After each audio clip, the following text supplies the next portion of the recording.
Hello everyone, welcome to this session of English grammar course for class 6. This is part 3 of the topic description writing. So in the previous session we discussed about the description writing of a place or a scene. We saw how we can describe a place or a scene. So in this session we will discuss the third type of description writing, that is description of an event. Okay, so let's start. So let's see first of all the important points of how to describe an event. Okay, so in describing a single event, first of all it has to be a single event. You cannot describe multiple events. That is, I think, very much apparent to everyone. Then it should be a clear and accurate account of all the things. Okay, it should not be that ambiguous. It should not be ambiguous. It should be clear and it should be accurate. Then the series of events should be continual and should follow logical chain of events. It should not happen like that so you wrote something from here and something from there. It should be a proper sequence of chain of events what has happened in that particular event, so that it is very clear and apparent to all that how that event proceeded.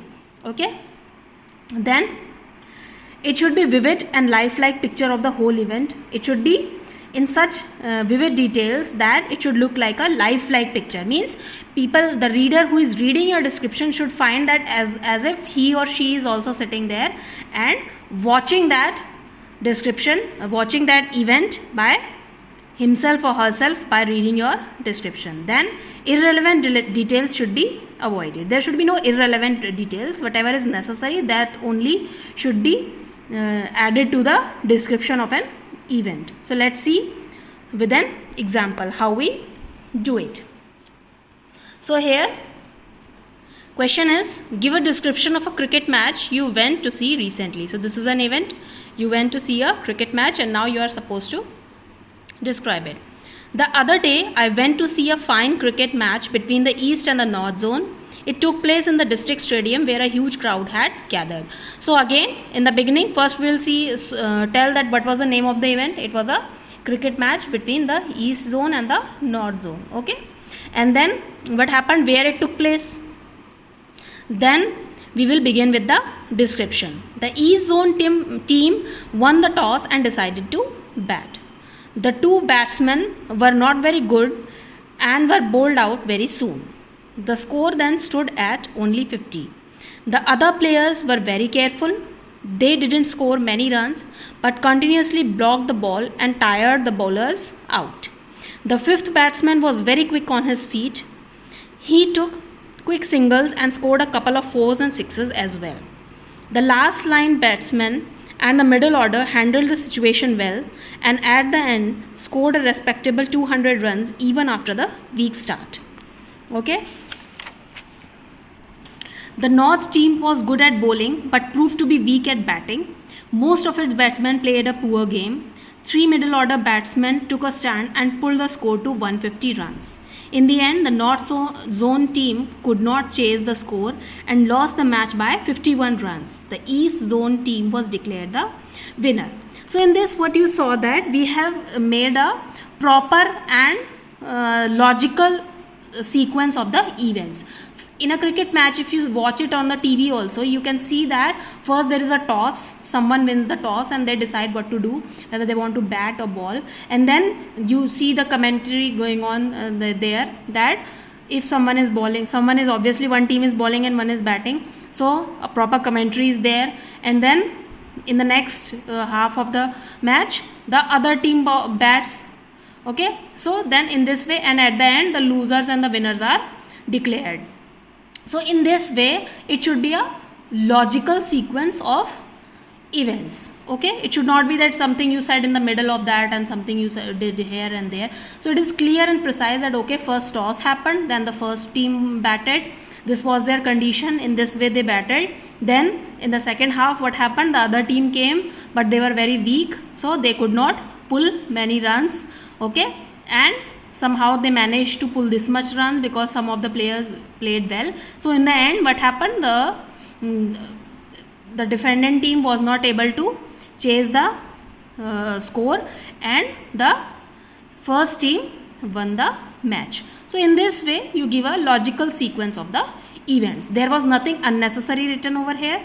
It was very short, precise and clear. Okay, so this is how you do a description of an event. Okay, so for few seconds I'll zoom in my camera on the description again, so that you can pause your video and you can note it down in your notebooks.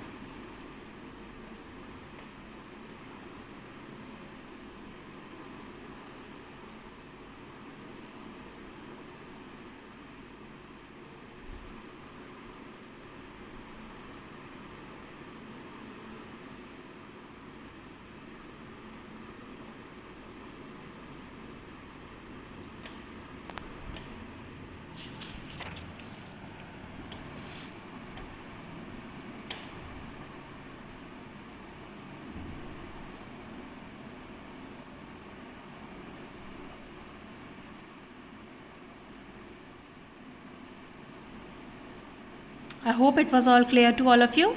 Now I'll move to the practice question which you are supposed to do. So this is another example of an event. So you have to, taking hints from the above example, you will write this description. So what does I will read the question for you. Recently a grand function was held in your school to celebrate Grandparents' Day. Write a factual description of the event.